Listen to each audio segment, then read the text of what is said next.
நாகை மாவட்டம் நாகூர் தர்காவில் ஆண்டுதோறும் கந்தூரி விழா நடைபெறுவது வழக்கம்.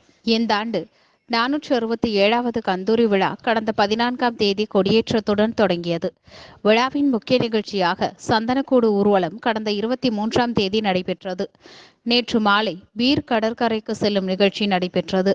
செல்லடி தர்கா அருகில் உள்ள கிணறு அருகே சென்று பீர் விரதத்தை முடித்துக் கொண்டார். பின்னர் அங்கிருந்து கடற்கரையை நோக்கி சென்ற பீர் எலுமிச்சை பழத்தை கடல் நோக்கி வீசினார். அங்கு கூடியிருந்தவர்கள் எலுமிச்சை பழத்தை ஆவலோடு பிடித்தனர். நிகழ்ச்சி ஏற்பாடுகளை தர்கா தலைமை அறங்காவலர் காஜி ஹுசைன் சாஹிப் மற்றும் போர்டு டிரஸ்டிகள் செய்திருந்தனர்.